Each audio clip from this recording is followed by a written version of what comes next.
إن هذا القرآن يهدي للتي هي أقوم ويبشر المؤمنين الذين يعملون الصالحات أن لهم أجرا كبيرا. بسم الله الرحمن الرحيم نحمده ونصلي ونسلم على رسوله الكريم وأشهد أن لا إله إلا الله وحده لا شريك له وأشهد أن محمدًا عبده ورسوله أما بعد. آج ہماری یہ تفسیر القرآن کی کلاس 33 نمبر کلاس ہے، جس میں آج ہم انشاءاللہ تعالی سورۃ توبہ کی آیت نمبر 30 سے شروع کریں گے. اللہ سے دعا ہے کہ اللہ تعالی ہمیں سننے، سمجھنے اور عمل کرنے کی توفیق عطا فرمائے. سورۃ التوبہ جس کو ہم نے شروع کیا ہوا ہے، اس سورت کا آغاز اللہ رب العزت نے اس بات سے فرمایا تھا کہ ایمان والوں اور کفر کے درمیان اب جو رشتہ ہے وہ ختم ہے، اور اللہ کے رسول کی طرف سے کافروں کے لیے مکمل برات ہے. اور اللہ کے نبی صلی اللہ علیہ وسلم نے سن 8 ہجری میں مکہ کو فتح کیا تھا. سن 9 ہجری میں یہ آیات بتائی گئیں اور 4 مہینے کی مہلت دی گئی کہ 4 مہینے کے اندر جتنے بھی کوئی مشرکین ہیں وہ بیت اللہ کے پاس سے، اللہ کے گھر کے پاس سے نکل جائیں. اور آج کے بعد کسی بھی مشرک کو اجازت نہیں ہے کہ وہ کپڑے اتار کے بیت اللہ کا طواف کرے. یہ منع کر دیا گیا اور 4 مہینے کی مہلت دے دی گئی کہ اس کے اندر جو ہے وہ مسجد حرام کو اللہ کی عبادت کے لیے خالی کر دیا جائے. دوسری طرف مسلمانوں کو یہ اجازت دی گئی کہ اب دین کا ایک معیار ہے، فَإِن تَابُوا وَأَقَامُوا الصَّلَاةَ وَآتَوُا الزَّكَاةَ فَخَلُّوا سَبِيلَهُمْ. اب اگر کوئی انسان ایمان لے آتا ہے، نماز قائم کرتا ہے، زکوٰۃ ادا کرتا ہے، تو اس کے ساتھ لڑائی نہیں کرنی ہے. اس کے علاوہ کافروں کے ساتھ لڑائی کرو، اور انہوں نے جو تمہیں تکلیفیں پہنچائی ہے اب تم ان کا پوری طرح بدلہ لے سکتے ہو. اور اسلام کو غالب آنا چاہیے، اللہ کا یہ دین غالب آنا چاہیے. الحکم للہ، آرڈر اور حکمرانی صرف اور صرف اللہ تعالیٰ کی ہونی چاہیے. اسی کے لیے اس دین کو نافذ کرنا لازم اور ضروری ہے. اور 2 ٹوک یہ بات بتا دی گئی کہ اگر تمہارے والدین، تمہارے رشتہ دار، تمہاری بیویاں، تمہارے اولاد، تمہارے گھر، تمہارا کاروبار، یہ ساری چیزیں اللہ اور اللہ کے رسول سے زیادہ محبوب ہیں، تو یاد رکھ لو کہ پھر اللہ کے عذاب کا انتظار کرو. اللہ تعالیٰ کا عذاب بہت جلد آنے والا ہے. اللہ تعالیٰ فاسق قوم کو کبھی ہدایت نہیں دیتا ہے. اور اللہ تعالیٰ نے یہ بھی بتا دیا کہ لوگوں تعداد کی کثرت سے نصرت و فتح نہیں ہوتی ہے. نصرت اور فتح صرف اور صرف اللہ کی طرف سے ہوتی ہے. کامیابی اور کامرانی صرف اللہ تعالیٰ کے حکم سے ہوتی ہے. حنین کے دن لوگوں نے سمجھا کہ ہم اب آج تعداد میں زیادہ ہیں اور آج جو ہے وہ ہمیں ہر لحاظ سے فتح ہوگی، تو اللہ تعالیٰ نے فرمایا نہیں.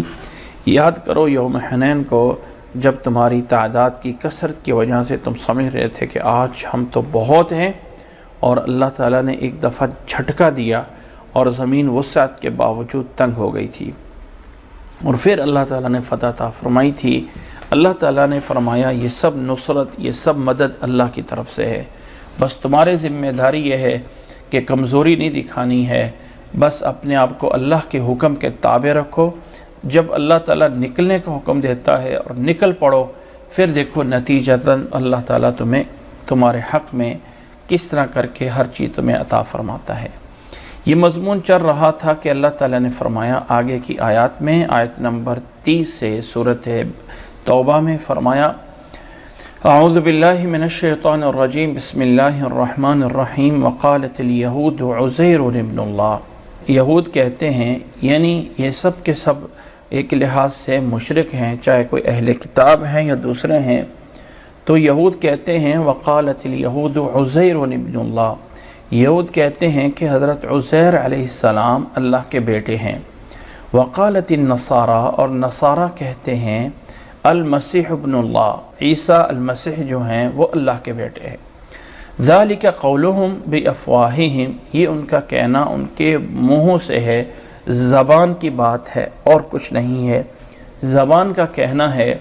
قول الذین کفروا، ان کا کہنا اور جو دوسرے کافر جو ان سے پہلے گزرے ہیں یہ سیم اسی طرح کا ہے۔ یضاہعون قول الذین کفروا من قبل قاتلہم اللہ، اللہ انہیں ہلاک کرے، اللہ انہیں برباد کرے۔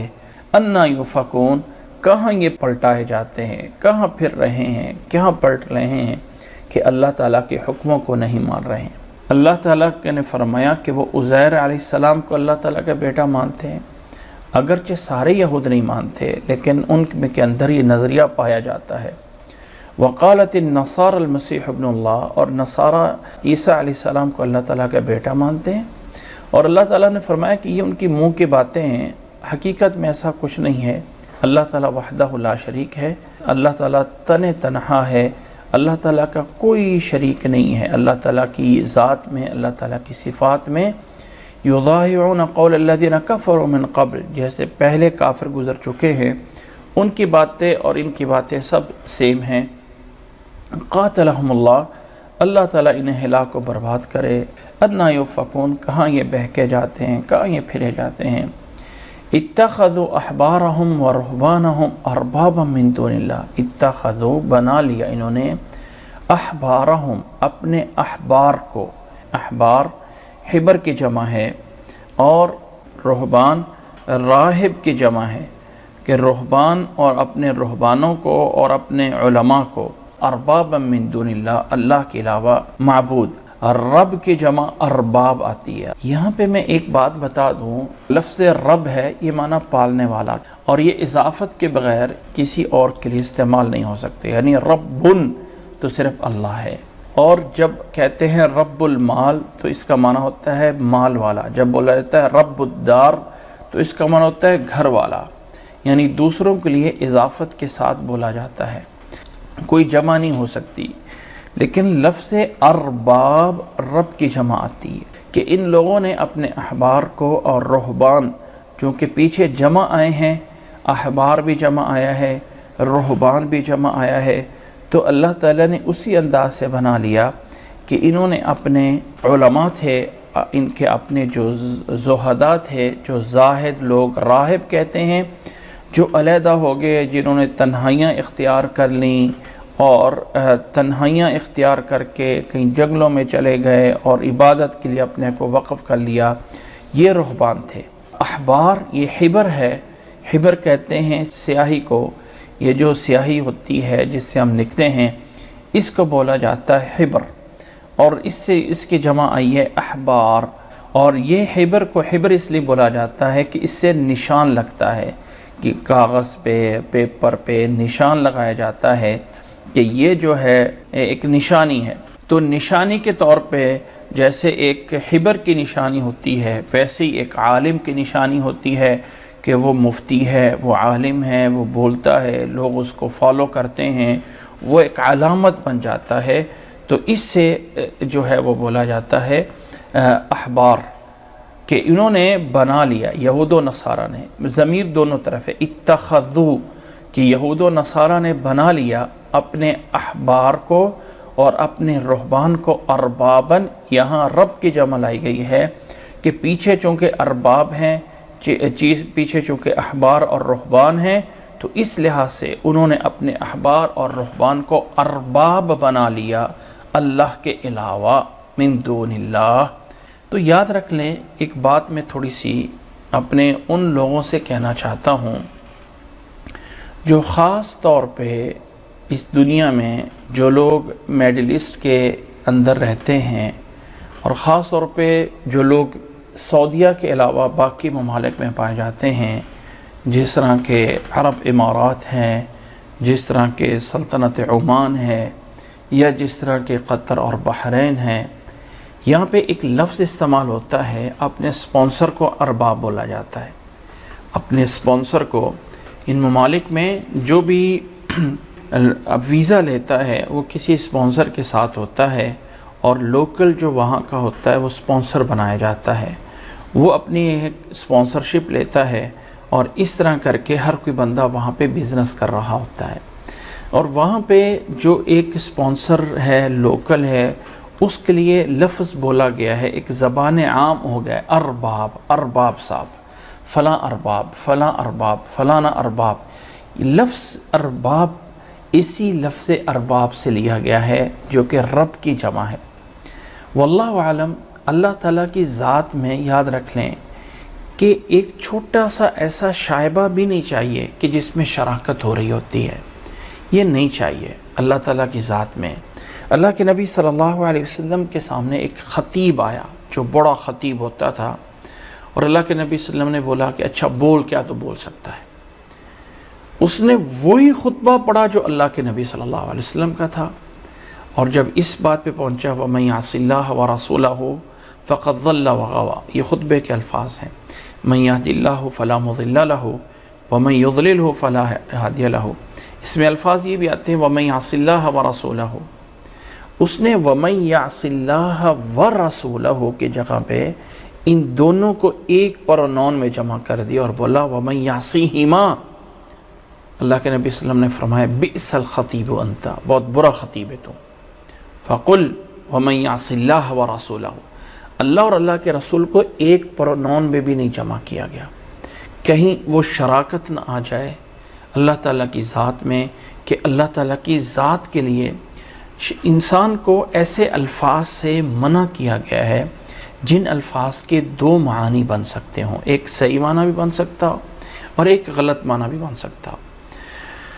قرآن مجید میں اللہ تعالیٰ نے کہ اہل کتاب کے ان الفاظ پہ بہت برا کہا ہے، مسلمانوں کو یہ نہیں کہا کہ اس کا اچھا معنی تم لے لو، یہ لفظ تم جو راعینہ بولتے ہو، اور اس لفظ کو یہ لوگ تھوڑا سا اپنی زبانوں کو ٹیڑھا کر کے مسلمانوں کے خلاف بول دیتے ہیں، تو اللہ تعالیٰ نے ایمان والوں سے کہا یا ایھا الذین آمنوا لا تقولوا راعنا وقولوا انظرنا واسمعوا، کہ اے ایمان والو تم راعنا لفظ ہی چھوڑ دو، اگرچہ لفظ کا صحیح معنی بھی بنتا ہے۔ جب اس کو یہود غلط معنی میں استعمال کرتے ہیں تو اے ایمان والو تم اس لفظ کو ہی چھوڑ دو، حجت بنا لیں کہ جس کا ایک صحیح معنی بھی بنتا ہے، اس کا ایک اچھا معنی بھی بنتا ہے، ایک یہ معنی بھی بنتا ہے۔ جب کہا کہ چھوڑ دو لفظ کو، چھوڑ دو۔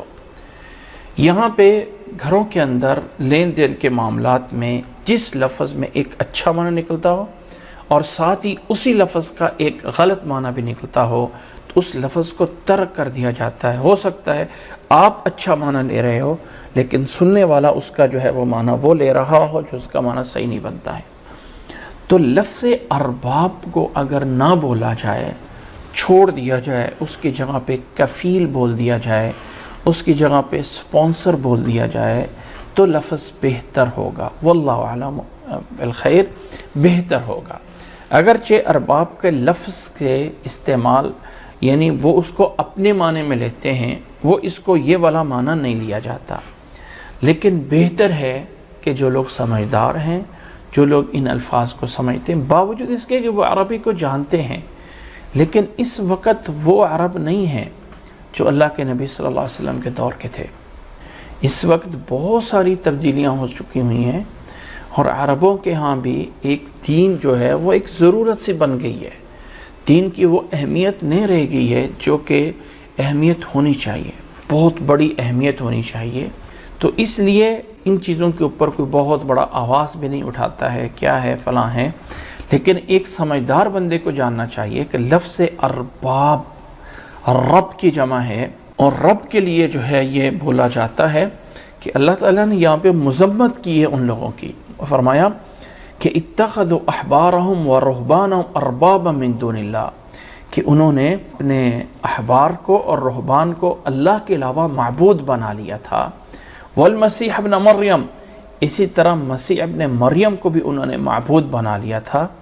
وما امروا الا لیعبدوا الہا واحدا، جبکہ انہیں آرڈر یہ تھا، حکم یہ تھا کہ وہ صرف ایک معبود کی عبادت کریں، لا الہ الا ہوا، اس کے علاوہ کوئی معبود نہیں ہے، سبحانہ عما یشرکون، وہ اللہ پاک ہے اس سے جو وہ اللہ کے ساتھ شریک بناتے ہیں۔ اس آیت کے ضمن میں حضرت عدی بن حاتم رضی اللہ تعالی عنہ سے ایک حدیث روایت کی گئی ہے فرماتے ہیں کہ وہ چونکہ نصارہ سے مسلمان ہوئے تھے، وہ لوگ عیسائیوں سے چونکہ مسلمان ہو کے اسلام میں داخل ہوئے تھے، تو جب یہ آیت نازل ہوئی تو اللہ کے نبی صلی اللہ علیہ وسلم کو آ کے بتایا کہ قرآن مجید تو کہہ رہا ہے کہ یہود نے اپنے احبار اور رہبان کو معبود بنایا، تو ہم نے تو ایسا نہیں کیا تھا۔ یہود کے اندر تو ایسا نہیں ہے کہ اپنے احبار کو اور اپنے رہبان کو اللہ کے علاوہ معبود بنا رہے ہیں، ایسا تو نہیں ہے، تو ایسا جو ہے قرآن مجید کیوں کہہ رہا ہے؟ کیا واقعتاً ایسا ہے؟ تو اللہ کے نبی صلی اللہ علیہ وسلم نے فرمایا ایک بات بتاؤ کہ کیا تمہارے احبار یا رہبان کسی چیز کو حلال کر دیتے تھے تو تم حلال سمجھتے تھے؟ فرمایا جی ہاں۔ اچھا، اگر تمہارے احبار اور رہبان جو تمہارے تھے بڑے معبود، وہ اگر کسی چیز کو حرام کر دیتے تھے تو کیا تم اسے حرام سمجھتے تھے؟ فرمایا جی ہاں، ہم ان کے حلال اور حرام کو حلال اور حرام سمجھتے تھے۔ تو اللہ کے نبی صلی اللہ علیہ وسلم نے فرمایا یہی چیز ہے ان کو معبود بنانا، یہی چیز ہے ان کو ارباب بنانا، کہ انسان اللہ کے علاوہ، اللہ کے نبی کے علاوہ کسی کو یہ حیثیت دے دے کہ وہ حلال یا حرام کرنے کی حیثیت رکھتا ہے۔ یہاں پہ ایک بات سمجھ لیجئے کہ دین اسلام ایک ایسا دین ہے جس کو اللہ کے نبی صلی اللہ علیہ وسلم نے اپنے صحابہ کو سکھایا ہے۔ اللہ کے نبی صلی اللہ علیہ وسلم کے صحابہ نے اس دین کی احادیث کو آگے روایت کر کے آگے تابعین کو بیان کیا۔ صحابہ کا آخری دور وہ دور ہے، یہاں پہ ایک بات نوٹ کیجئے، صحابہ کا آخری دور وہ دور ہے جس میں اللہ کے نبی صلی اللہ علیہ وسلم کی احادیث بکھر گئی تھی۔ کیسے بکھری تھی؟ کہ جیسے جیسے اسلام کی فتوحات ہونا شروع ہوئیں، حضرت عمر رضی اللہ تعالیٰ عنہ کے دور میں صحابہ آذربائیجان تک، رشیا تک پہنچے تھے، یورپ تک جو ہے یہ صحابہ پہنچ چکے تھے اللہ کے نبی صلی اللہ علیہ وسلم کے دور، حضرت عمر رضی اللہ تعالیٰ عنہ کے دور میں۔ اس طرح کر کے فتوحات چلتی رہی تو یہ صحابہ جیسے بکھرے، احادیث کا ذخیرہ ویسے بکھر گیا، اور جس طرح یہ احادیث کا ذخیرہ بکھرتا گیا، تابعین کے دور میں احادیث کو باقاعدہ کتابی شکل میں جمع شروع کیا گیا۔ رسول اللہ صلی اللہ علیہ وسلم کے دور میں قرآن مجید کو کتابی شکل میں باقاعدہ جمع کیا گیا تھا، یعنی لکھا گیا تھا، اگرچہ ایک جگہ پہ جمع نہیں ہوا تھا۔ حضرت ابو بکر رضی اللہ تعالیٰ عنہ کے دور میں اس کو ایک کتاب کی شکل میں جمع کر دیا گیا۔ حضرت عثمان رضی اللہ تعالیٰ عنہ کے دور میں اس قرآن مجید کے نسخے بنا کے پوری خلافت میں تقسیم کیے گئے، لیکن حدیث کو اگرچہ اللہ کے نبی صلی اللہ علیہ وسلم کے دور میں احادیث لکھی جاتی رہیں لیکن باقاعدہ نہیں لکھا گیا تھا، اور عربوں کا حافظہ اتنا تھا کہ انہیں لکھت پہ، لکھنے سے زیادہ حافظے پہ زیادہ اعتماد ہوتا تھا، اور بڑا بڑا حافظہ مشہور ہوتا تھا۔ اگر کسی نے دیکھا ہو کہ عربوں کے وہ قصائد، وہ 7 معلقات جو کعبے میں لٹکائے جاتے تھے، جن کے اوپر جو ہے وہ اشعار لکھے جاتے تھے، وہ اشعار اتنے لمبے لمبے قصیدے اور اتنے لمبے لمبے حافظے جو ایک بے مثال تھے، عربوں کے حافظے کا کوئی مثال نہیں ہے، جو اس دور کے حافظہ تھا، اس حافظے کی بنیاد پہ اعتماد ہوتا تھا، اور نبی صلی اللہ علیہ وسلم کی احادیث کی حفاظت بھی اللہ تعالیٰ نے لی ہے۔ ہم کہتے ہیں اِنَّا نَحْنُ نَزَّلْنَا الذِّكْرَ وَإِنَّا لَهُ لَحَافِظُونَ، اللہ تعالیٰ نے جو ہے وہ قرآن مجید کو نازل فرمایا ہے اور فرمایا ہم اس کی حفاظت کرنے والے ہیں۔ اللہ نے اس آیت میں قرآن نہیں بولا ہے، نوٹ کریں اس بات کو، یہ جا کے پڑھیں گے ہم سورۃ حجر میں۔ اللہ تعالیٰ نے کہا ہے ہم نے ذکر کو نازل کیا اور ہم ہی حفاظت کرنے والے ہیں۔ تو ذکر قرآن ہے، اس کی کیا دلیل ہے؟ ذکر صرف قرآن ہے، کیا دلیل ہے؟ کوئی دلیل نہیں ہے۔ اللہ نے تو کہا ہم نے ذکر کو نازل کیا اور ہم اس کی حفاظت کرنے والے ہیں، تو اس ذکر کو خاص کرنا قرآن کے ساتھ یہ صحیح نہیں ہے۔ اس ذکر سے مراد حدیث بھی ہے، اور یہ آیت انشاءاللہ تعالیٰ سورۃ نحل کے اندر آ جائے گی کہ جہاں اللہ تعالیٰ حدیث کو ذکر بول رہا ہے اور قرآن کو ما نزل بول رہا ہے۔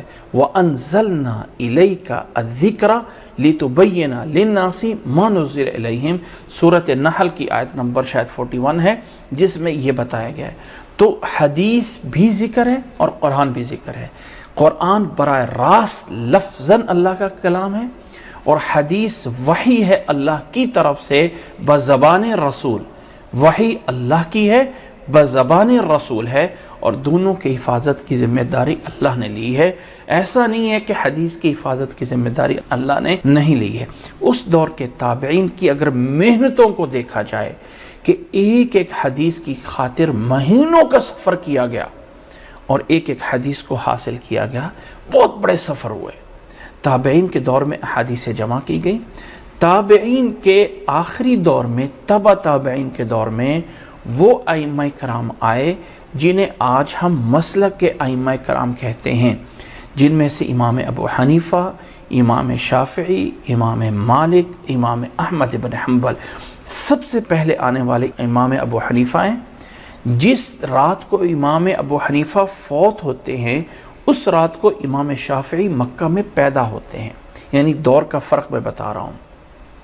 امام مالک اور امام ابو حنیفہ کے شاگردوں کا ایک دور آتا ہے، اور ان کے آخر میں سب سے پہلے امام احمد بن حنبل آتے ہیں جو مشہور ائمہ کرام ہیں۔ یہ صرف یہ ائمہ کرام نہیں ہیں بلکہ ان کے علاوہ بھی ہیں۔ سفیان الثوری بھی ایک بڑے ائمہ کرام میں شمار ہوتے تھے۔ اس کے علاوہ اور بھی بہت سارے ہیں جن کی باقاعدہ ایک فقہ تھی، یعنی جن کے باقاعدہ ایک شاگرد بنے تھے۔ شاگردوں سے شاگرد آگے بنتے بنتے امام ابو حنیفہ رحمہ اللہ کو جو ایک بڑا عہدہ ملا کہ یہ اپنے دور میں جو خلافت تھی اس کے چیف جسٹس تھے۔ پوری خلافت کے ایک جو چیف جسٹس ہوتا ہے، خاص طور پہ اسلامی خلافت میں، اس کو ایک بہت بڑی اہمیت ملتی ہے کہ وہ جو قانون بنا دیتا ہے اس کو قانون سمجھا جاتا ہے، اس کو ایک ویلیو دی جاتی ہے۔ تو امام ابو حنیفہ رحمہ اللہ اپنے دور کے یہ عہدے پہ تھے۔ اس طرح امام مالک رحمہ اللہ اپنے دور کے مسجد نبوی کے جو ہے وہ امام اور خطیب تھے۔ امام شافعی رحمہ اللہ حرم مکی کے اندر جو ہے یہ اس کے متولی تھے اور ان کے بڑے مدرسین میں تھے۔ تو یہاں پہ بتانا مقصد یہ ہے کہ یہ دور میں احادیثیں جمع ہوتی گئیں۔ ان ائمہ کرام نے اپنے تک جو احادیث انہیں ملی، جو پہنچیں، اس کے مطابق ایک رولز، ایک قانون بنا کے اپنے شاگردوں کو بتایا کہ یہ دین ہے، اس پہ تم نے چلنا ہے۔ اور ہر ایک امام نے یہ کہا، یہاں نوٹ کیجئے، کہ میری بات اگر حدیث کے مقابلے میں آ جائے تو میری بات چھوڑ دینا اور حدیث کو مان لینا۔ اترکوا قولی بقول رسول اللہ۔ اور ان اماموں کے دور میں حنفی، شافعی، مالکی، حنبلی کوئی الگ فرقے نہیں تھے۔ یہ ایک نسبت تھی، جیسے آج کل کوئی علی گڑھ سے پڑھ لے تو نام کے ساتھ علوی لکھ دیا جاتا ہے، مدینہ سے کوئی پڑھ لے تو نام کے ساتھ مدنی لکھ دیا جاتا ہے، اور اگر کوئی جامعہ سلفیہ سے پڑھ لے تو سلفی ساتھ لکھ دیا جاتا ہے۔ اسی طرح پیچھے کے دور کے طرف جائیں تو اگر کوئی دیوبند سے پڑھ لیتا تھا تو دیوبندی ایک وہ نسبت ہے۔ یہ بطور اس طرح کی نسبتیں تھیں، یہ کوئی نسبت وہ نسبت نہیں تھی کہ یہ کوئی مذہب ہے، یہ دین ہے، یہ مسلک ہے۔ یہ بعد میں چل کے تعصب بنا ہے اور چار فرقے الگ الگ ہوئے ہیں، میں فلاں ہوں، تو فلاں ہے، تو فلاں ہے، فلاں ہے۔ بتانا مقصد یہاں پہ یہ ہے کہ ان ائمہ کرام کے اگر یہ مانا جائے کہ انہوں نے اللہ اور اللہ کے نبی صلی اللہ علیہ وسلم کی احادیث کو سمجھا ہے، اللہ کے قرآن کو سمجھا ہے، اور ہمیں آگے ایک دین بتا کے گئے ہیں، اور ہم اللہ اور اللہ کے رسول کی بات مان رہے ہیں، صرف ان کی سمجھ کو فالو کر رہے ہیں۔ نوٹ کریں، سمجھ کو فالو کر رہے ہیں تو ہم صحیح ہیں۔ اور اگر ہم کہیں کہ حدیث جائے کہاں جاتی ہے، قرآن کی وضاحت جاتے جہاں جائے، میں اس امام کا مقلد ہوں، اور مقلد بولا جاتا ہے کو شاید پیچھے پڑا ہوگا کہ وہ قلادہ جو جانور کے گلے میں ڈالا جاتا ہے، جو قربانی کے لیے لے جاتے تھے، اس کو قلادہ بولا تھا کہ گلے میں ڈالا جاتا ہے۔ تو مقلد کا مطلب میں اپنے گلے میں پٹے باندھ کے اپنا گلے کی جو رسی ہے وہ ان کے ہاتھ میں پکڑا دی ہے۔ وہ چمڑے کا پٹا گلے میں باندھ لینا اور اس پٹے کو نکر کسی کو پکڑا دینا، اسے کہا جاتا ہے مقلد، کہ تقلید کر رہا ہے جو نبی صلی اللہ علیہ وسلم کو مانا جاتا ہے۔ تو قرآن نے وہاں پہ یہ نہیں کہا کہ نبی کی تقلید کرو، بلکہ قرآن نے یہ کہا ہے اتبعوا اتباع الرسول، تابع ہونا اور مقلد ہونا، متبع ہونا اور مقلد ہونے میں فرق صرف اتنا سا ہے کہ متبع کا مطلب ہے دلیل کے پیچھے لگ رہا ہے، اور تقلید کا مطلب ہے کہ دلیل ہے، یس ہے یا نو ہے، مجھے اس سے کوئی غرض نہیں ہے، میں فلاں کا جو ہے وہ مقلد ہوں، لہٰذا وہ یس کرے گا تو یس، نو کرے گا تو نو، میں اس کے پیچھے چل رہا ہوں۔ یہ نظریہ صحیح نہیں ہے۔ آپ اپنا نام حنبلی رکھیں، آپ اپنا نام شافعی رکھیں، آپ اپنا نام جو رکھیں، لیکن ایک نظریہ بنائیں پیچھے کہ اگر میں امام ابو حنیفہ کو مان رہا ہوں تو میں ان کی شخصیت کو نہیں مان رہا ہوں، میں یہ اعتقاد رکھتا ہوں کہ انہوں نے اللہ کا قرآن پڑھا ہے، نبی کی حدیث پڑھی ہے، اور اس سے جو انہوں نے رزلٹ نکالا ہے اس کو میں فالو کر رہا ہوں، اصل میں اللہ اور اللہ کے رسول کو فالو کر رہا ہوں۔ جو امام شافعی کو ماننے والے ہیں انہیں یہ چاہیے کہ وہ یہ کہیں کہ ہم امام شافعی کے مقلد نہیں ہیں۔ امام شافعی نے جو اللہ کے قرآن کو پڑھا ہے، جو اللہ کے نبی کے حدیث کو پڑھا ہے، اس سے جو نتیجہ اخذ کیا ہے، میں اس نتیجے کو مانتے ہوئے ان کی بات ان کو بطور استاد مان کے چل رہا ہوں، اصل بات میں اللہ اور اللہ کے رسول کی مان رہا ہوں۔ یہ ہر ایک کو یہ سوچنا پڑے گا۔ اس آیت پہ اوپر میں نے اس بات کو کیوں زور دے کے کہا ہے؟ اس لیے کہ یہاں اللہ تعالیٰ نے فرمایا ہے ان یہود اور نصارہ کے بارے میں کہ اتخذوا احبارهم ورهبانهم اربابا من دون اللہ، کہ انہوں نے اپنے احبار اور اپنے رہبان کو اللہ کے علاوہ معبود بنایا، اور اللہ کے علاوہ معبود بنانے کا جو مفہوم لیا گیا عدی ابن حاتم رضی اللہ تعالیٰ عنہ کی روایت میں، جو کہ صحیح ترمذی میں موجود ہے، جس میں یہ ہے کہ پوچھا کہ اللہ کے نبی صلی اللہ علیہ وسلم ہم اپنے احبار اور رہبان کو معبود نہیں بناتے تھے، فرمایا جو انہوں نے حلال کر دیا وہ تم نے حلال سمجھا، جو انہوں نے حرام کر دیا تم نے حرام سمجھا، جی ہاں، تو یہی انہیں معبود بنانا ہے، یہی چیز ان کو احبار بنانا ہے۔ ایک مسلمان ہونے کے ناطے سمجھنا چاہیے کہ اگر میں مانتا ہوں امام ابو حنیفہ کو، اگر میں مانتا ہوں اس راستے پہ چل رہا ہوں جو کہ مجھے فقہ حنفی کے اس سکول آف تھاٹ سے لے کے جا رہا ہے، یا مجھے امام شافعی کے سکول آف تھاٹ سے لے کے جا رہا ہے، مجھے سمجھنا چاہیے کہ میں بات اللہ اور اللہ کے رسول کی مان رہا ہوں۔ یہ نظریہ رکھنا ضروری ہے۔ اس نظریے کا رزلٹ یہ آئے گا، نتیجہ یہ نکلے گا کہ اگر کسی موقع پہ کوئی حدیث آ جاتی ہے کہ یہ امام ابو حنیفہ کا ایک راستہ ہے اور مقابل میں ایک حدیث موجود ہے، چونکہ اس دور میں احادیث اس انداز سے جمع نہیں ہوئی تھی۔ آج ایک بٹن کے ایک کلک پہ آپ پورے حدیث کے ذخیرے کو سرچ کر کے ایک ورڈ لفظ دے کے اس کو فوری نکال سکتے ہیں سامنے۔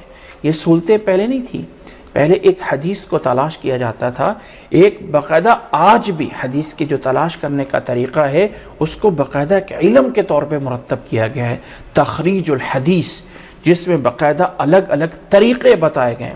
حدیث کو لفظ سے تلاش کرنا ہے تو کیسے، حدیث کو معنی سے تلاش کرنا ہے تو کیسے، حدیث کو صحابی کے نام سے تلاش کرنا ہے تو کیسے، تمام الگ الگ طریقے بتائے گئے ہیں۔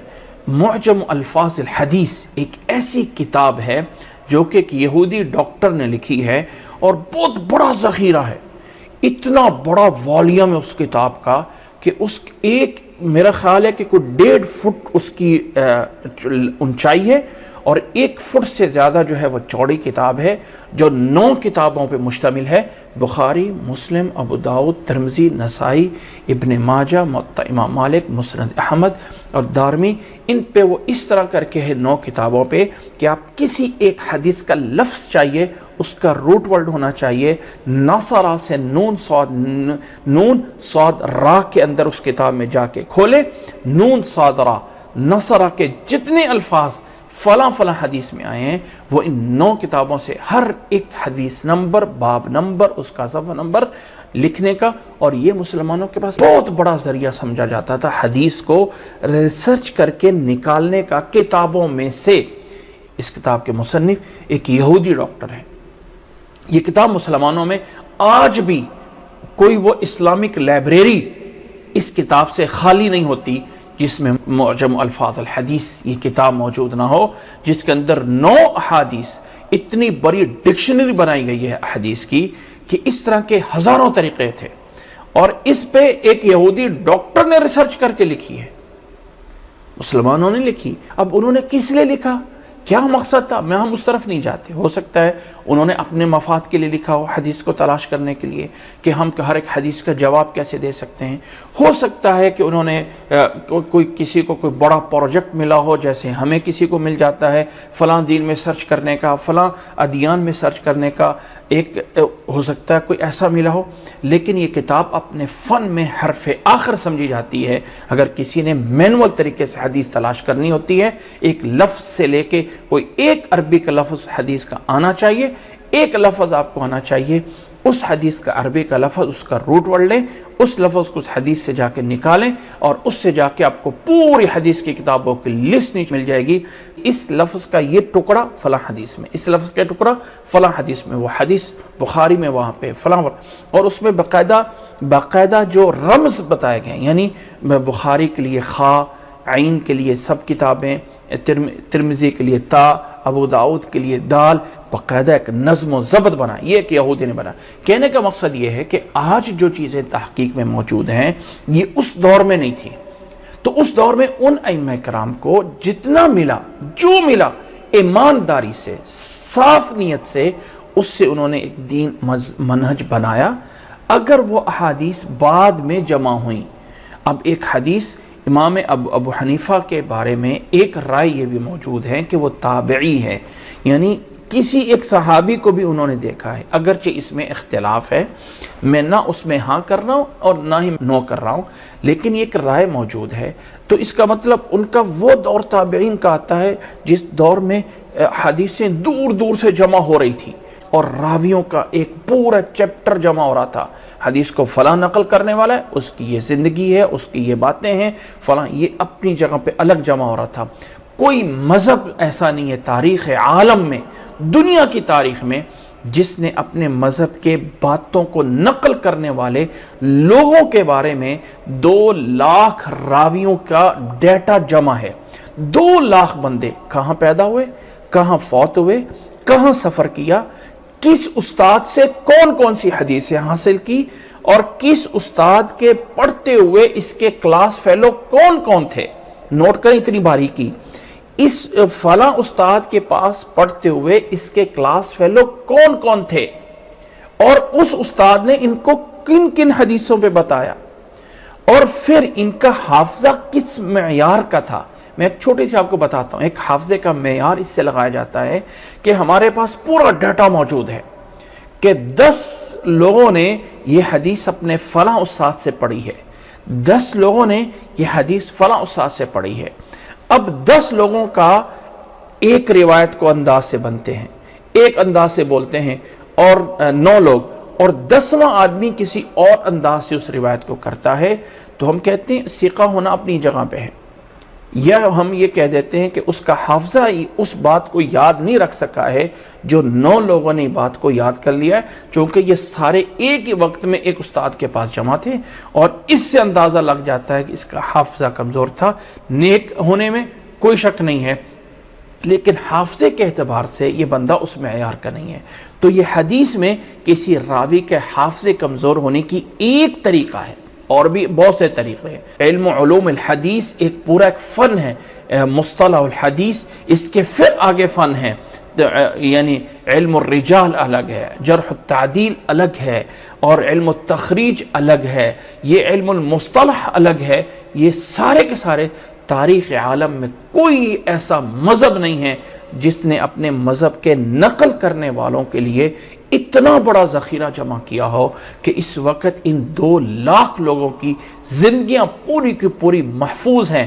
آپ پورے یقین سے جان سکتے ہیں یہ فلاں دن پیدا ہوا، یہ فلاں دن اس نے وفات پائی، فلاں جگہوں پہ اس نے سفر کیا، اس سفر کے دوران فلاں اس کے کلاس فیلو تھے، فلاں استاد سے فلاں حدیثیں پڑھی ہیں، اور اس کے آگے فلاں شاگرد ہیں، اور یہ اپنے آخری عمر میں جا کے کمزوری کی وجہ سے حافظہ اس کا کمزور ہوا تھا یا نہیں ہوا تھا، ان تمام سوالوں کا جواب یہاں تک یہ بھی موجود ہے کہ اس حدیث کو بیان کرنے والے نے عام زندگی میں کبھی جھوٹ بولا تھا کہ نہیں بولا تھا۔ یہ ساری کی ساری باتیں جمع شدہ موجود ہیں۔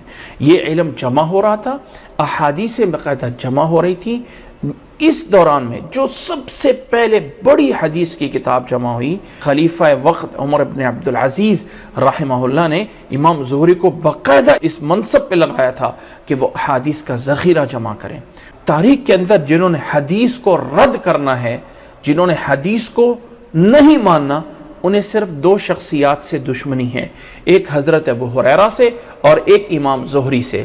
ان دو لوگوں کو حدیث سے نکال دو، خلاص باقی حدیثوں کا ذخیرہ ختم ہو جائے گا، اس لیے کہ بہت سارے حدیث ان دو حضرت ابو ہریرہ رضی اللہ تعالیٰ عنہ سے 5000 سے زیادہ روایات موجود ہیں۔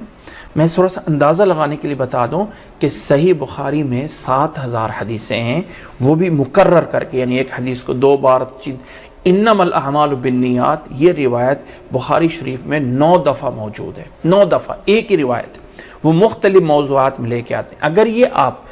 اگر آپ یہ ختم کر دیں تکرار، تو بخاری شریف میں صرف 2500 احادیث ہیں۔ یہ جو قرآن حدیث ہے نا، یہ ہے بڑا مختصر۔ قرآن مجید کے اوپر بھی جنہوں نے ریسرچ کی تھی نا، انہوں نے بھی یہ کہا تھا قرآن مجید کے ٹوٹل 80,000 الفاظ ہیں، 80,000 ورڈ ہیں۔ اگر ان کو آپ تکرار ختم کر دیں، لفظ اللہ اتنی بار آیا ایک دفعہ شمار کر لیں، تو ٹوٹل اس میں سے 2000 الفاظ ہیں، 2000 الفاظ۔ اور ایک بندے نے قرآن سیٹ کے نام سے ایک چھوٹی سی بک جمع کی تھی، اس نے کہا تھا کہ ان 2000 الفاظ میں سے 1500 الفاظ ایسے ہیں جو اردو میں بھی استعمال ہوتے ہیں، گویا کہ صرف باقی 500 ایسے الفاظ موجود ہیں جو صرف قرآن مجید میں انوکھے ہیں، جو ہمارے اردو میں اب کرسی، کتاب، قلم، یہ ہمارے اردو اور ہندی میں بھی استعمال ہوتے ہیں۔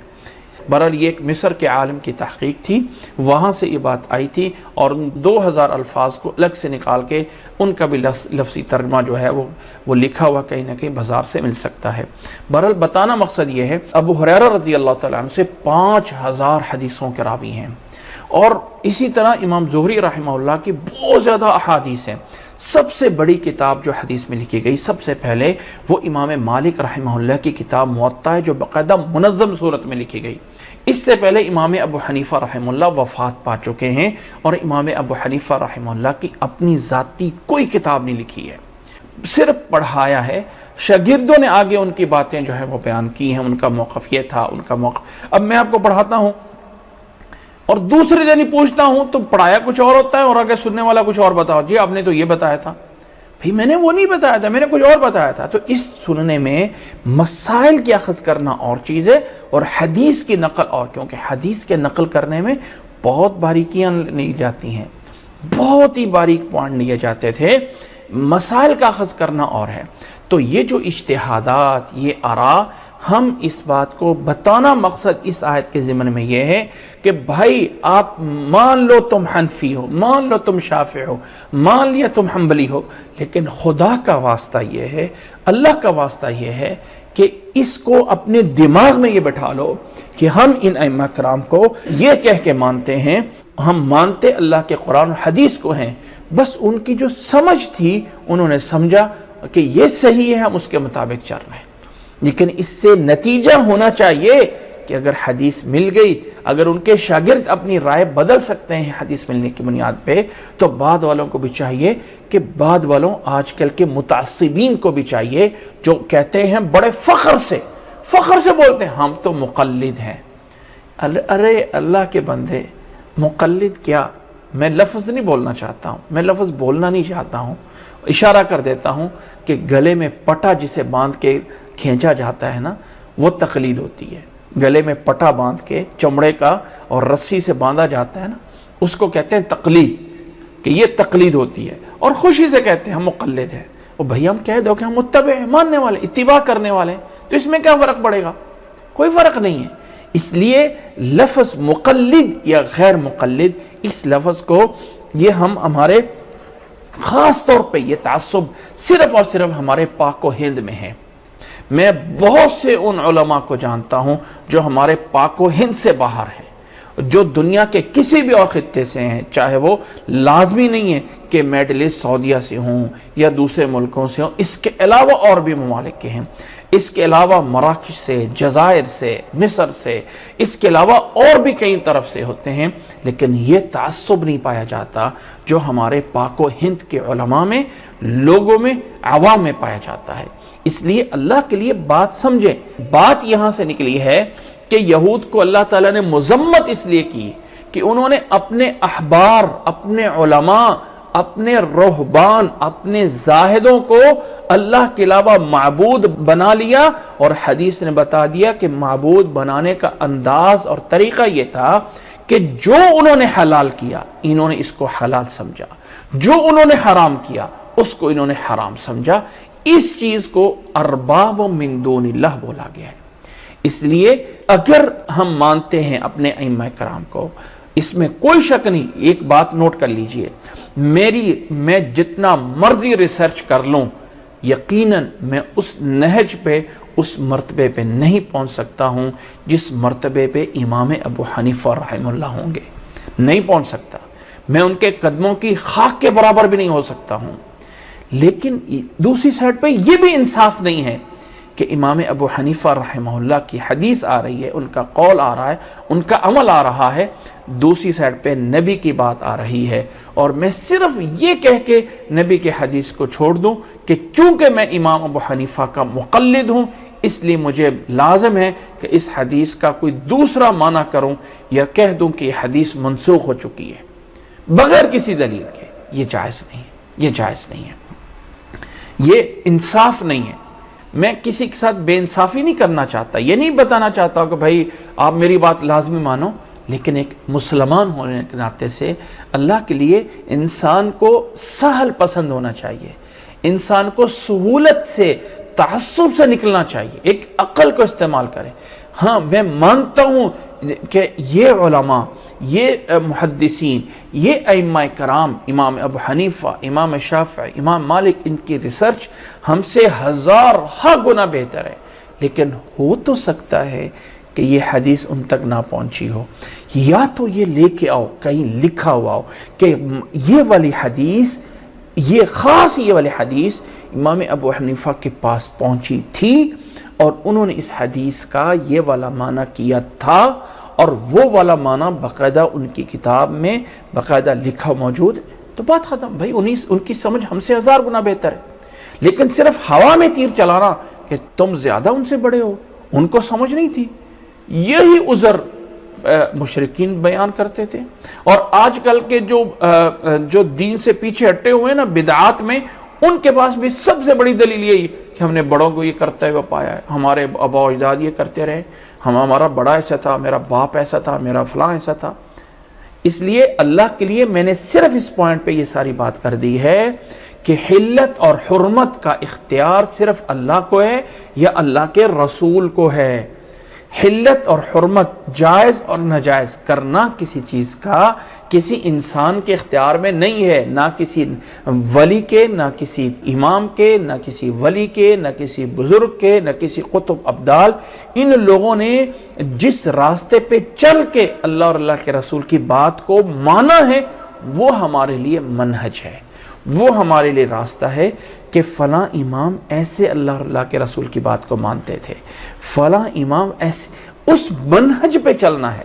یہ نظریہ نہیں رکھنا کہ ان ائمہ کرام کو معصوم بنا دیں، جیسے نبیوں کی عصمت ہے ایسے ہی ہمارے کچھ لوگوں نے اتنا غلو کر دیا کہ اماموں کی عصمت انہوں نے اپنے 12 امام بنا لیے اور کہا کہ ہمارے اماموں کی عصمت انبیاء سے بھی بڑی ہے، نعوذ باللہ، نبی سے بھی بڑے معصوم ہیں، اور وہ مختار کل ہیں، فل اختیار رکھتے ہیں، حلال حرام جائز ناجائز پورا کا پورا شریعت سازی کا اختیار ان کے پاس موجود ہے، جو کہ غلو کرنے کی حد کر دی اور ائمہ کرام کو مخصوص دائرے میں لا کے بند کر دیا اور کہا کہ ہمارا آخری 12واں امام وہ جو ہے غار میں چھپا ہوا ہے اور اس نے آ کے نکلنا ہے آخر میں، اور وہ ہے اصل میں آنے والا مہدی کی صورت میں، وہ ہمارا امام آئے گا اور اس نے ہمیں فتح جو دینی۔ وہ اس سائٹ پہ غلو کر کے حد سے گزر گئے اور کچھ گروہ ایسا نکل گیا کہ کہا کہ میرا امام ابو حنیفہ ہے، میرا امام مالک ہے، میرا امام شافعی ہے، میرا حنبلی ہے، میں ان اماموں کا اس طرح فالو ہوں کہ انہوں نے یس کر دیا تو یس، نو کر دیا تو نو، مکمل طور پہ حدیث کو اگنور کرنا ہے۔ یہ بھی جائز نہیں ہے۔ ان ائمہ کرام کو ایز اے استاد، ایز اے رہبر ماننا ہے، ساتھ یہ سمجھنا ہے کہ اگر کسی موقع پہ مجھے کوئی نبی کی حدیث میری طرف متوجہ ہوتی ہے، نبی نے فرمایا کہ یہ کرو، اب میں مکلف کس چیز کا ہوں، مجھے کس چیز کا ذمہ دار بنایا گیا ہے؟ مجھے ذمہ دار اس چیز کا بنایا گیا ہے کہ اطیعوا اللہ و اطیعوا الرسول، اللہ کی اطاعت کرو، اللہ کے رسول کی اطاعت کرو۔ میں اس واقعے کو بار بار اشارہ کر کہتا ہوں، صحابہ کی وہ جماعت جو غزوہ بنی قریظہ میں گئی تھی، اللہ کے نبی صلی اللہ علیہ وسلم نے کہا تھا جلدی نکلو، ہم نے پہنچنا ہے، وہ جلدی نکل کے اپنے گھر سے جلدی ہو کے گئے اور عصر کی نماز کا وقت راستے میں آ گیا۔ کچھ لوگوں نے کہا چونکہ نبی نے کہا تھا ہم نے عصر کی نماز بنو قریظہ میں پڑھنی ہے تو لہٰذا ہم وہاں جا کے پڑھیں گے۔ کچھ لوگوں نے وہیں پہ پڑھ لی، نبی صلی اللہ علیہ وسلم کو بتایا گیا، جنہوں نے وہاں پہنچ کے پڑھی وہ مغرب کے بعد جا کے عصر کی نماز پڑھی۔ اللہ کے نبی صلی اللہ علیہ وسلم کو بتایا، آپ صلی اللہ علیہ وسلم نے دونوں کو صحیح کہا، وہ بھی صحیح ہے، وہ بھی صحیح ہے، وہ بھی صحیح ہے، وہ بھی صحیح۔ جب انسان دلیل لے کے قرآن اور حدیث سے کوئی حدیث لے کے فالو کرتا ہے تو اللہ تعالیٰ کے ہاں مجرم نہیں ہوگا، اللہ تعالیٰ کے ہاں غلط نہیں ہوگا، کیونکہ اللہ نے مکلف کس کا ٹھہرایا ہے کہ آپ کے پاس جو پہنچا ہے اس کے مکلف ہو۔ اس لیے میں اس چیز کا مکلف نہیں ہوں کہ امام ابو حنیفہ نے جو فرمایا ہے وہ بہتر جانتے ہوں گے، وہ یہ حدیث کیا ان کو نہیں ملی ہوگی؟ بھائی ملی ہوگی یا نہیں ملی ہوگی، میں اس کا ذمہ دار نہیں ہوں۔ ان کی کسی کتاب میں نہیں ایسا آیا کہ ان کے پاس یہ حدیث ملی یا نہ ملی۔ تو اب چونکہ حدیث بخاری میں موجود ہے، اب چونکہ حدیث فلاں جگہ پہ موجود ہے، اس لیے مجھے ماننا چاہیے۔ یہ ہمیں صحیح راستہ بتاتا ہے۔ اللہ ہمیں سمجھنے کی توفیق عطا فرمائے۔ بات چل رہی تھی اس آیت پہ کہ اللہ تعالیٰ نے فرمایا ہے اتخذوا احبارهم ورهبانهم اربابا من دون اللہ، کہ ان یہود و نصارہ نے اللہ کے علاوہ دوسروں کو معبود بنا لیا تھا۔ ان یہود و نصارہ نے اللہ کے علاوہ اپنے احبار اور رہبان کو ارباب بنا لیا تھا، ارباب من دون اللہ۔ ایسی مسیح ابن مریم کو بھی انہوں نے ارباب بنایا۔ وما امروا الا ليعبدوا الہ واحدہ، جبکہ آرڈر یہ تھا کہ ایک ہی الہ کی عبادت کریں، لا الہ الا ہوا، اس کے علاوہ کوئی معبود نہیں ہے، سبحانہ، وہ پاک ہے ان تمام چیزوں سے، اما یشرکون، جو کچھ ہی اللہ کے ساتھ شریک کر رہے ہیں۔ اور اللہ نے فرمایا یریدون ان یطفئوا نور اللہ بافواہہم، یہ اپنے منہوں سے اللہ کے نور کو بجھانا چاہتے ہیں۔ جیسے انسان کسی شمع کو، کسی لالٹین کو، کسی بھی آگ کو پھونک کر کے بجھا سکتا ہے، فرمایا یہ اللہ کے نور کو بجھانا چاہتے ہیں اپنے افواہ سے، اپنے منہوں سے۔ وَيَأْبَى اللَّهُ إِلَّا أَن يُتِمَّ نُورَهُ، اللہ تعالیٰ انکار کرتا ہے مگر اپنے نور کو پورا کر کے رہے گا، یعنی اللہ تعالیٰ اور کچھ نہیں ہے تو اللہ تعالیٰ اپنے نور کو پورا کرے گا۔ وَيَأْبَى اللَّهُ إِلَّا أَن يُتِمَّ نُورَهُ وَلَوْ كَرِهَ الْكَافِرُونَ، اگرچہ یہ کافر انکار کر رہے ہوں، اگرچہ یہ کافر نہیں مان رہے ہوں، اللہ تعالیٰ یہ چاہتا ہے کہ اپنے اس نور کو، اپنی اس دین کو پورا کر کے رہے گا۔ فرمایا هُوَ الَّذِي أَرْسَلَ رَسُولَهُ بِالْهُدَى وَدِينِ الْحَقِّ، اس اللہ نے اپنے رسول کو بھیجا ہے ہدا، ہدایت کے ساتھ اور دین حق کے ساتھ، اور ایسے ہی ہدایت کے ساتھ اپنے رسول کو بھیجا ہے لِيُظْهِرَهُ عَلَى الدِّينِ كُلِّهِ، تاکہ غالب کیا جائے دنیا کے تمام ادیان پہ، عَلَى الدِّينِ كُلِّهِ، تمام ادیان پہ اس دین کو غالب کیا جائے۔ وَلَوْ كَرِهَ الْمُشْرِكُونَ، اگرچہ مشرک اس بات کو پسند نہیں کرتے ہیں، اللہ تعالیٰ اس دین کو غالب کرے گا۔ یا ایھا الذین آمنوا، اے ایمان والو، ان کثیرا من الاحبار والرہبان لیأکلون اموال الناس بالباطل، اے لوگو، اے ایمان والو، یہود و نصارہ کو مخاطب نہیں ہے، اے ایمان والو، ان کثیرا من الاحبار والرہبان، بہت سے ایسے لوگ جو احبار اور رہبان ہیں، لیأکلون اموال الناس بالباطل، یہ لوگوں کے مال کو باطل طریقے سے کھاتے ہیں۔ اللہ تعالیٰ مخاطب کن کو کر رہا ہے؟ اے ایمان والو، یا ایھا الذین آمنوا، اے ایمان والو، بہت سے ایسے مذہبی پیشوا بھی ہو سکتے ہیں لَيَأْكُلُونَ أَمْوَالَ النَّاسِ بِالْبَاطِلِ، جو لوگوں کے مال کو باطل طریقے سے کھائیں گے، وَيَصُدُّونَ عَن سَبِيلِ اللَّهِ، اور اللہ کے راستے سے روکیں گے۔ تو فرمایا ان سے بھی بچنا ہے۔ میں بار بار ایک بات سمجھایا کرتا ہوں کہ یاد رکھ لیں، اس دنیا کے اندر دنیا کو چھوڑ کے دین کو فالو کرنا ایک امتحان ہے۔ انسان کا کاروبار ہے، انسان کا بزنس ہے، انسان کا جاب ہے، بہت کچھ، اس میں سے ٹائم نکال کے نماز پڑھنا، اس میں سے اللہ کے رضا کے لیے صحیح کام کرنا، یہ امتحان ہے، یہ ایک کوشش ہے۔ ایسے ایک دوسرا امتحان بھی ہے کہ دین میں سے صحیح دین کو تلاش کرنا۔ یہ بار بار کیوں کہا گیا اللہم اہدنا الصراط المستقیم، اہدنا الصراط المستقیم، اہدنا، کیوں؟ کہ اللہ وہ ہمیں صحیح اس کا مطلب غلط راستہ ہے تبھی تو صراط مستقیم مانگا گیا ہے نا۔ اگر غلط راستہ ہوتا ہی نا تو پھر کیوں بار بار صراط مستقیم مانگا جاتا؟ اس کا مطلب کوئی غلط صراط ہے، کوئی غلط ہے، صراطاً عوجاً ہے کہ یہ صراط مستقیم مانگ رہے ہیں۔ تو اس لیے یہ امتحان موجود ہے میرے اور آپ کے لیے، ان لوگوں کے لیے جو دیندار اور مذہبی بنتے ہیں۔ یاد رکھیں، شیطان ہمیشہ وہاں پہ حملہ کرتا ہے جہاں کوئی مال ہوتا ہے، جہاں کوئی فائدہ ہوتا ہے۔ کبھی کسی فقیر کے گھر میں کوئی ڈاکہ نہیں ڈالتا ہے، کسی فقیر اور تنگ دست کے گھر میں کوئی چوری نہیں کرتا ہے کہ ملنا کیا ہے۔ شیطان کا سب سے بڑا ڈاکہ جو ہوتا ہے نا، وہ ان علماء پہ ہوتا ہے، وہ مذہب کے پیشواؤں کے ہوتا ہے، وہ بولنے والوں پہ ہوتا ہے۔ خطا، غلطی عام انسان سے ہو سکتی ہے تو ایک عالم سے بھی ہو سکتی ہے۔ اگر ایک جو ہے وہ مولوی برا ہو سکتا ہے تو دوسرا برا ہو سکتا ہے۔ میں ایک عام لوگوں سے ایک بات کر رہا ہوں، اس کو ناراض نہیں ہونا۔ جھوٹ بولنا، دھوکہ دینا، فراڈ کرنا، کیا یہ سارے کے سارے جھوٹ بولنے والے، غلط کام کرنے والے، برا کام کرنے والے صرف مولوی ہیں؟ کیا صرف مولوی؟ سارے ہیں، سارے ہیں، یہ بھی ہیں وہ بھی ہیں، سب کے اندر ہے۔ جاؤ بازار میں چلے جائیں، لوگوں کے حالات دیکھیں، شاید مولویوں سے زیادہ برائیاں پڑ رہی ہوں گی۔ کسی شادی حال میں جا کے دیکھ لیں، کھانے پہ جو لوگ ٹوٹتے ہیں، شاید کسی مولوی کے محفل میں اتنے کھانے پہ نہیں ٹوٹتے ہوں گے۔ کسی شادی بیاہ پہ جا کے دیکھ لیں کھانے کا حال کیا ہوتا ہے، کس طرح کر کے ٹوٹا جاتا ہے جانوروں کی طرح۔ شاید جانور بھی اس طرح نہیں کھانا کھاتے ہیں جس طرح کے کسی ایونٹ میں جا کے، کسی اسلام کے علاوہ کسی دوسری ایونٹ میں جا کے وہاں دیکھا جاؤ کسی مدرسے میں جا کے دیکھ لو، اتنا امتحانات کے اندر وہ بے ترتیبی نہیں ہوگی جتنا جا کے کسی یونیورسٹی میں اور کالجوں میں جا کے امتحانات میں بے ترتیبی ہو رہی ہوتی ہے، اور مطلب اور لالچ کے کتنے طریقے جو ہے وہ نکالے جا رہے ہوتے ہیں۔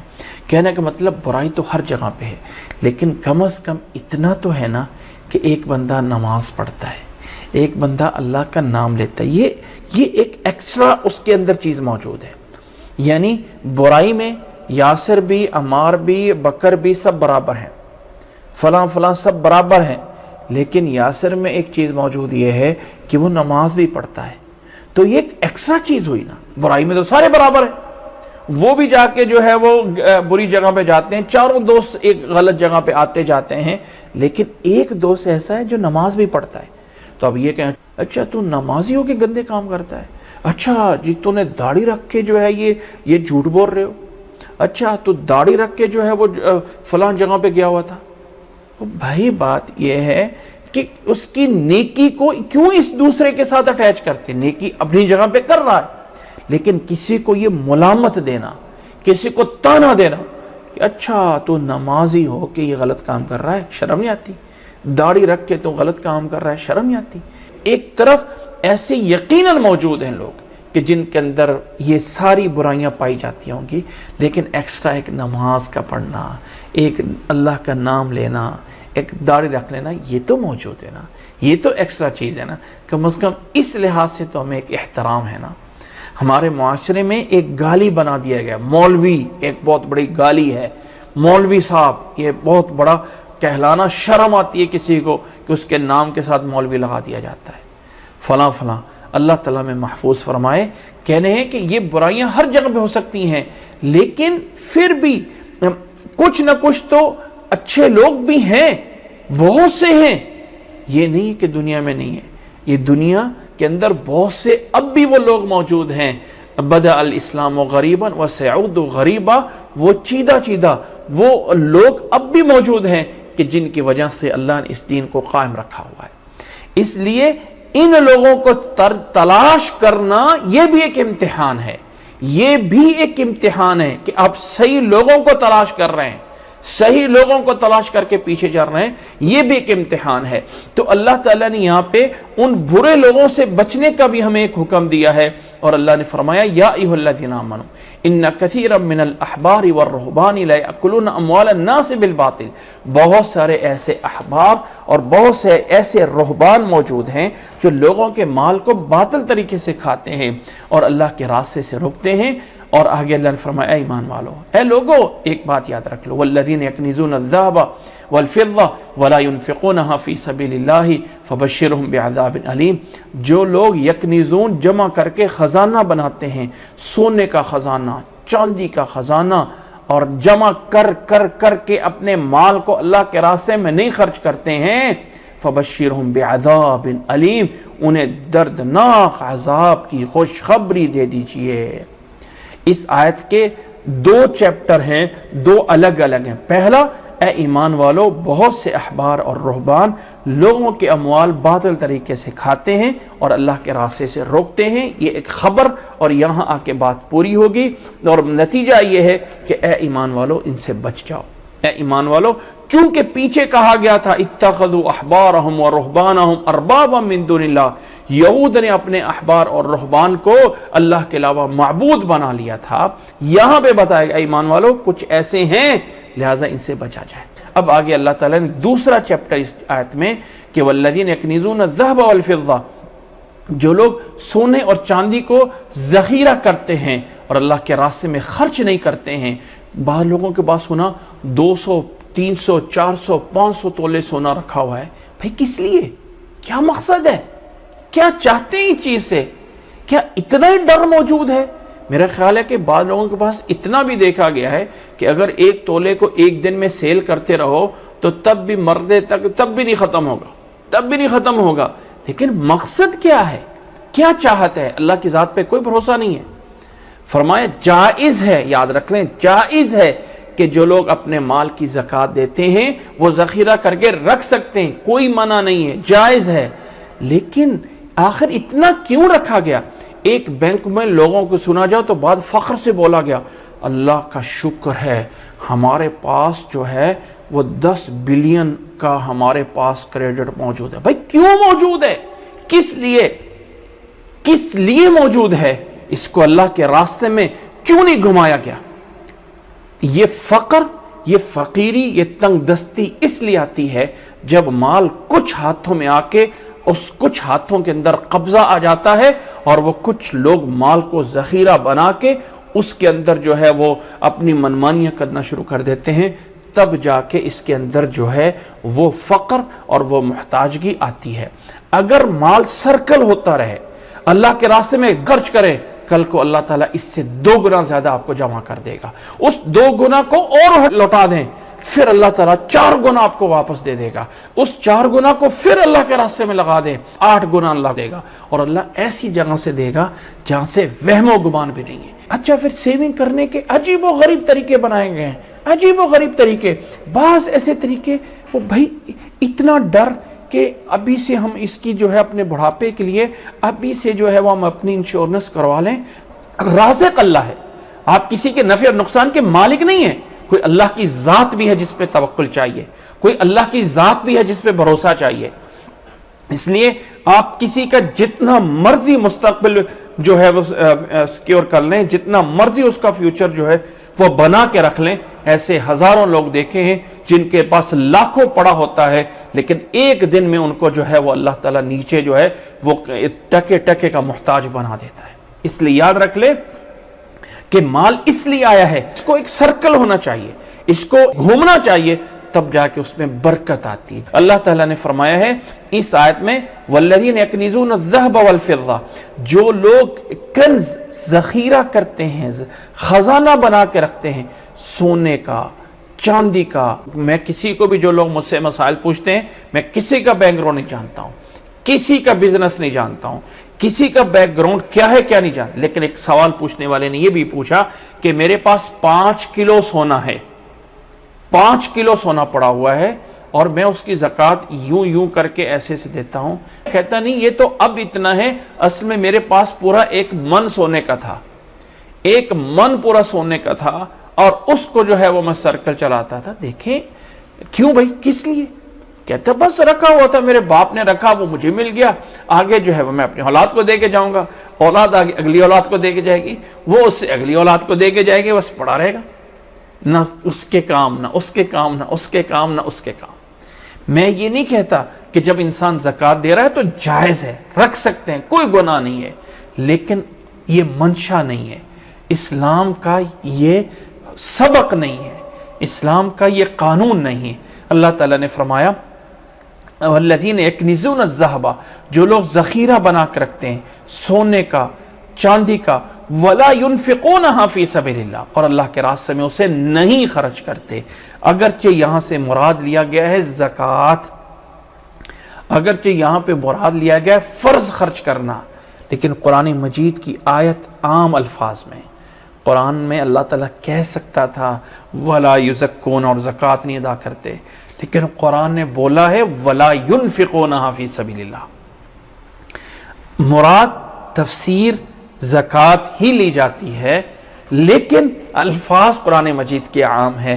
فرمایا ولا ينفقونها فی سبیل اللہ فبشرهم بعذاب علیم, فرمایا بشارت دے دیجیے ان لوگوں کو دردناک عذاب کی. یوم یحمى علیہا فی نار جہنم, یہی مال جہنم کے اندر گرم کر کے انہیں داغا جائے گا, یحمى گرم کیا جائے گا جہنم کی آگ میں. فتکوى بها جباہہم وجنوبہم وظہورہم, اس سے ان کے جو ہے وہ چہروں کو, ان کے پہلو کو, ان کے پیٹھ کو داغا جائے گا. جیسے لوہے کو گرم کر کے مہر لگائی جاتی ہے, ایسے ہی اس سونے اور چاندی کو گرم کر کے ان پہ لگایا جائے گا, اور کہا جائے گا ھذا ما کنزتم لانفسکم, یہ ہے جس کو تم کنز بنا کے جمع کر کے رکھتے رہے تھے. فذوقوا ما کنتم تکنزون, پس چکھو اس کا مزہ, بس چکھو اس کا ذائقہ جو تم کنز بنا کے رکھتے رہے ہو, جو تم کنز بنا کے جو اس کو جمع کر کے رکھتے رہے ہو, آج جہنم میں اس کا ذائقہ جو ہے وہ چکھو. یہاں پہ ایک بات سمجھ لیں, مطلب کسی ثروت والے کو یا کسی کو برا کہنا نہیں ہے. اللہ کے نبی صلی اللہ علیہ وسلم نے فرمایا تھا 2 شخص ایسے ہیں کہ جن پہ رشک کیا جا سکتا ہے, انسان آرزو کر سکتا ہے اے اللہ کاش مجھے اس جیسا بنا دے. انسان, حدیث میں الفاظ حسد ہیں, لا حسد الا فی اثنین, 2 بندوں کے بارے میں آپ حسد ہوتا ہے تھوڑا سا تڑپ کے اندر سے جو ہے دلچسپی لینا, کاش کہ میں بھی ایسا بن جاؤں. اگرچہ یہ وہ والا حسد نہیں ہے جو ناجائز والا, یہ حسد بمعنی غبطہ ہے, لیکن اس حسد بمعنی غبطہ کے کہ انسان اندر کی چاہت, تڑپ, اللہ کے نبی نے فرمایا 2 لوگوں پہ کی جا سکتی ہے, اللہ کاش مجھے اس جیسا بنا دے, یہ اندر سے چاہت 2 لوگ. وہ 2 لوگ کون ہیں؟ ایک وہ جس سے اللہ نے قرآن دیا ہے اور وہ دن رات اس کے میں لگا ہوا ہے, پڑھنے میں, پڑھانے میں, سمجھنے میں, سمجھانے میں, وہی ہے یقوم بہ آناء اللیل و آناء النہار, دن اور رات کی گھڑیوں میں اسی کے ساتھ لگا ہوا ہے. اور دوسرا وہ شخص جسے اللہ نے مال دیا ہو اور وہ اپنا مال اللہ کے راستے میں اس طرح لگا رہا ہے, اس طرح لگا رہا ہے کہ دن رات لگا ہوا ہے اس کو خرچ کرنے میں, ادھر سے ادھر سے, ادھر کو دیا, اس کو دیا, ادھر اس کو دیا. جب ادھر ادھر دے رہا ہوتا ہے نا تو ادھر ادھر سے آ بھی رہا ہوتا ہے. تو یہ ہے وہ شخص جس پہ انسان چاہت کر سکتا ہے اے اللہ مجھے اس جیسا بنا دے, لیکن جس کو اللہ نے مال دیا ہے اور دن اور رات اس میں لگا ہوا ہے, یہ مال کو جمع کرنا معیوب نہیں ہے, اس کی وہ حرص معیوب ہے. اللہ تعالیٰ نے یہ نہیں کہا الہاکم المال, فرمایا الہاکم التکاثر حتی زرتم المقابر. اس تکاثر, کثرت کی طلب نے تمہیں برباد کیا ہوا ہے, کثرت نے نہیں, کثرت کی طلب نے تمہیں برباد کیا. ایک انسان کے پاس ایک ہوتا ہے ذخیرہ, ایک سمجھ لو ایک گھر ہے, وہ اس میں سکون سے رہ رہا ہے, اس کا سب کچھ چل رہا ہے, لیکن پھر بھی سود پہ دوسرا گھر لے کے رینٹ پہ چڑھانے کے لیے تیار بیٹھا ہے کہ ہائے میرا ایک اور میری پراپرٹی بن جائے۔ اپنی پراپرٹی پہلے سے ہے، سب کچھ ہے اور آ رہی انکم سب کی آ رہی ہیں، لیکن یہ ایک حرص موجود ہے کہ میرے نام پہ ایک اور پراپرٹی ہو جائے گی۔ کثرت کی طلب نے تمہیں ہلاک اور برباد کر دیا ہے۔ تو بہرحال بتانا مقصد یہ ہے کہ یہ میرا مقصد نہیں ہے کہ یہ چیز بری ہے، بری تب ہے کہ جب انسان اس کے اوپر جو ہے وہ اس طرح مسلط ہو جائے کہ مرنا اور جینا اسے بنا دے۔ اللہ کے نبی صلی اللہ علیہ وسلم نے اس کی مذمت کی ہے کہ حمار بالنہار وجیفۃ باللیل، کہ وہ کیا انسان ہے جو دن کو گدھے کی طرح لگا ہوا ہے اور رات کو مردار ہو کے پڑا ہوا ہے، اس کو نہ اللہ کا پتہ ہے اور نہ اللہ کے رسول کا پتہ ہے۔ ذرا دیکھیے معاشرے میں آگے پیچھے بہت سے مسلمان نظر آئیں گے جو دن میں گدھوں کی طرح لگے ہوتے ہیں اور رات کو مردار بڑھ کے پڑے ہوتے ہیں۔ کیا یہ زندگی ہے؟ کیا اسی لیے ہے؟ اگر اللہ کے لیے سب کچھ ہے، اللہ کے لیے کھپ رہے ہیں، تو میرے بھائی یہ آنا اللیل وانا نہار قابل تعریف ہے، لیکن صرف اس لیے کہ مال ہو جائے اور پھر ملتا وہ یہ جو مقدر میں ہے۔ بہرحال یہ ساری باتیں ضمن میں آ گئیں۔ آگے جو ہے وہ ایک اگلا پوائنٹ شروع ہوتا ہے۔ اللہ نے فرمایا ان عدت الشہور عند اللہ 12 شہرا فی کتاب اللہ۔ اللہ تعالیٰ کے ہاں فی کتاب، اللہ تعالیٰ کے ہاں جو لکھت ہے، جو لوح محفوظ ہے، اس کے اندر مہینوں کی تعداد 12 ہیں۔ اللہ کے نبی صلی اللہ علیہ وسلم کے آنے سے پہلے یہ مہینے موجود تھے، محرم، صفر، ربیع الاول، ربیع الثانی، جمادی الاولی، جمادی الثانی، یہ موجود تھے پہلے سے، اور پہلے سے ان کا حساب و کتاب چلتا ہوا آ رہا تھا۔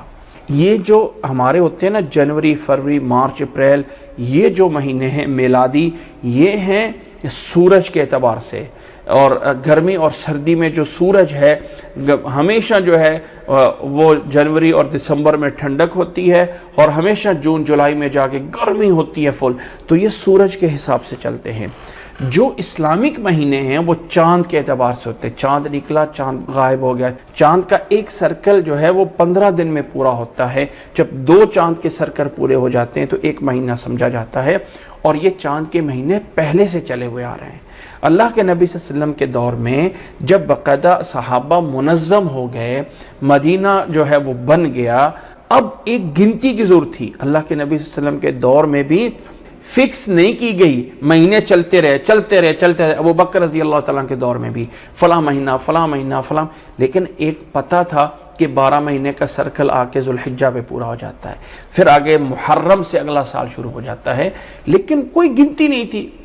حضرت عمر رضی اللہ تعالیٰ عنہ کے دور میں باقاعدہ سن ہجری کا آغاز کیا گیا۔ اب پھر کہاں سے آغاز کریں؟ نبی صلی اللہ علیہ وسلم کی پیدائش سے شروع کریں یا کس سے شروع کریں؟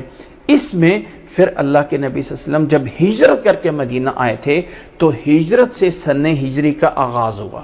یہ پہلی ہجری، یہ دوسری ہجری، یہ تیسری ہجری، یہ چوتھی ہجری، نبی صلی اللہ علیہ وسلم کی ہجرت والے سال سے۔ وہ سال محرم سے شروع ہوتا تھا، لیکن وہ حساب کتاب اس سے جو ہے گرنا شروع کر دیا۔ آج جو ہم جو ہیں وہ ہجری کے جو ہمارے چل رہے ہیں، اللہ کے نبی صلی اللہ علیہ وسلم کے اس طرح کر کے ہجرت وہاں سے ان کی شمار کیا گیا۔ یہ نہیں کہ پہلے نہیں تھے، پہلے بھی یہ مہینے موجود تھے، ان کا نام موجود تھا، بلکہ اسلام سے پہلے 4 مہینے حرمت والے پائے جاتے تھے۔ حرمت کا مطلب اسپیشل تھوڑا سا مہینے ہیں، ان مہینوں میں لڑائی جھگڑا ہے بھی تو چھوڑ دو، نہیں لڑنا، نہیں مارنا، نہیں ظلم کرنا، دشمن ہے، باپ کا قاتل ہے، چھوڑ دو۔ 4 مہینے پورے ہو جائیں گے پھر جاؤ جا کے اس کا نرغہ کر لو اور مار دو اس کو، جو مرضی کرو۔ یعنی بتانے کا مقصد یہ کہ ان 4 مہینوں کا وہ کافر بھی عزت احترام کرتے تھے۔ اسلام آنے کے بعد ان 4 مہینوں کی عزت اور احترام رکھا گیا۔ اسی طرح ان مہینوں میں ظلم نہیں کرنا، زیادتی نہیں کرنی اور معاف کر دینا ہے، خاص طور پہ ان 4 مہینوں میں۔ اور مسلمانوں پہ افسوس یہ ہے کہ ہمیں ان 4 مہینوں کا پتہ ہی نہیں ہے کون سے ہیں۔ تو یہ 4 مہینے ان عربوں کے ہاں پہلے سے حرمت والے پائے جاتے تھے۔ بس حرمت کا مطلب حرامین، یہ احترام سے نکلا ہوا ہے۔ مسجد حرام کو بھی حرام کا مطلب یہ نہیں کہ جو ہم کہتے ہیں خنزیر کا گوشت کھانا حرام ہے، اس کا مطلب یہ ہوتا ہے کہ اس سے بچنا یہ عزت کی بات ہے۔ اس سے بچنا احترام والی چیز ہے. یہ انسان شراب سے بچتا ہے, یہ انسان خنزیر کے گوشت سے بچتا ہے, یہ انسان جوئے سے بچتا ہے. یہ احترام ہے اللہ کے آرڈر کا, اللہ کے حکم کا, اس لیے ان چیزوں کو حرام قرار دیا گیا. جو مسجد حرام ہے وہ حرام کا لفظ اسی احترام سے ہے جو ہم کہتے ہیں اللہ کا گھر قابل احترام ہے, وہاں پہ کوئی غلط کام نہیں کر سکتے ہیں, وہاں پہ کوئی نافرمانی کرنا جائز نہیں ہے. یہ مطلب ہے احترام کا. تو حرمت والے مہینوں کا مطلب ان 4 مہینوں میں غلط کام کرنا منع ہے, رکاوٹ ہے. یہ مطلب ہے کہ وہ احترام والے ہیں 4 مہینے. تو فرمایا اور پھر ان عربوں کا ایک گندی عادت, برا کام یہ پایا جاتا تھا کہ ان 4 مہینوں کو آگے پیچھے کر لیتے تھے. مثال کے طور پر محرم کا مہینہ ہے, اب انہوں نے محرم کے مہینے میں جنگ لڑنی ہے تو اعلان کر دیں گے, لوگو ہم محرم کو حرام نہیں کریں گے, ہم اس میں جنگ کریں گے اور اس کے بدلے ہم سفر کو جو ہے وہ حرمت والا قرار دے دیتے ہیں اور سال کے اندر گنتی پوری کر لیتے ہیں. یعنی 4 مہینے بنا لیتے لیکن آگے پیچھے کرتے رہتے. اللہ تعالیٰ کو یہ پسند نہیں ہے. اللہ تعالیٰ نے یہاں پہ فرمایا ان عدت الشہور عند اللہ 12 شہرا فی کتاب اللہ. اللہ تعالیٰ کے ہاں بھی مہینوں کی تعداد 12 ہے. ان عدت الشہور عند اللہ, مہینوں کی تعداد اللہ کے ہاں 12 شہرا 12 مہینے ہیں, فی کتاب اللہ, اللہ کی کتاب لوح محفوظ میں, یوم خلق السماوات والارض, جب سے اللہ تعالیٰ نے زمین و آسمان کو پیدا کیا ہے. منہا 4 حرم, ان میں سے, ان 12 مہینوں میں سے 4 مہینے حرمت والے ہیں, احترام والے ہیں. ذالک الدین القیم, یہی وہ دین ہے جو پختہ ہے, مضبوط ہے, قابل اعتماد ہے. یہ ہے وہ دین ہے جس پہ جو ہے وہ اعتماد کرنا چاہیے. فلا تظلموا فیہن انفسکم, بس ان 4 مہینوں میں مت ظلم کرو اپنے آپ پہ, گناہوں سے بچ جاؤ. ان 4 مہینوں میں گناہوں سے بچو.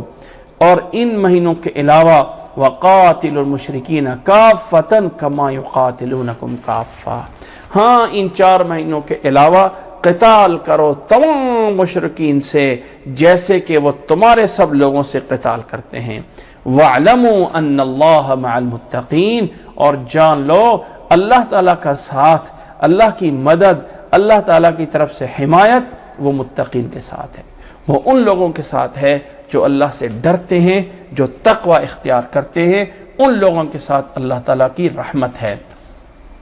انما النسیء زیادۃ فی الکفر, اللہ تعالیٰ نے فرمایا نسی, مہینوں کا آگے پیچھے کر لینا حرمت میں, اسے نسیء بولا جاتا ہے کہ مہینہ محرم کا جو ہے وہ حرام نہ سمجھا جائے اور کوئی دوسرا مہینہ حرام سمجھ لیا جائے. یہ جو 4 مہینے اسلام کے اندر حرمت والے قرار دیے گئے ہیں, یہ 4 مہینے وہ ہیں جو کہ 3 مہینے ساتھ ساتھ ہیں. ذوالقعدہ جو رمضان کے بعد 1 مہینہ چھوڑ کے آگے آئے گا, رمضان کے بعد آتا ہے شوال, شوال کو چھوڑ کے اگلا مہینہ آتا ہے ذوالقعدہ. اسی طرح اس سے اگلا ہے ذوالحجہ جس میں حج ہوتی ہے, جس میں بڑی عید کی جاتی ہے. اس کے بعد اگلا تیسرا مہینہ آتا ہے محرم جس سے اسلامی سال شروع ہوتا ہے. اور چوتھا مہینہ ہے رجب جو کہ رمضان سے پہلے 1 مہینہ چھوڑ کے آتا ہے. رمضان جو ہے وہ اسلامک مہینوں میں 9واں مہینہ ہے. محرم, صفر, ربیع الاول, ربیع الثانی, جمادی الاولیٰ, جمادی الثانی, رجب, شعبان, رمضان. رمضان 9واں مہینہ ہے. اور یہ جو رجب ہے یہ آتا ہے محرم, صفر, ربیع الاول, ربیع الثانی, جمادی الاولیٰ, جمادی الثانی, رجب. یہ 7 نمبر پہ آتا ہے. 7واں مہینہ رجب کا ہے اسلامک مہینوں میں, رجب کا مہینہ. یہ 4 مہینے ہیں جو حرمت والے سمجھے جاتے ہیں. اللہ نے فرمایا کہ ان مہینوں کو آگے پیچھے کرنا, یہ مہینہ نہیں کرتے ہیں اس سے اگلے مہینہ جو ہے وہ کر لیتے ہیں. تو فرمایا یہ جو اگلے پچھلے ہیں یہ انما النسیء, یہ جو نسی مہینوں کا آگے پیچھے کرنا ہے, زیادۃ فی الکفر, یہ کفر میں اور آگے بڑھنا ہے, کفر میں زیادہ ہونا ہے. یضل بہ الذین کفروا, اس سے کافر لوگ جو ہے وہ گمراہ ہوتے ہیں. یحلونہ عاما ویحرمونہ عاما, 1 سال میں اس کو حلال کر لیتے ہیں اور دوسرے سال میں اس مہینے کو حرام کر رہے ہوتے ہیں۔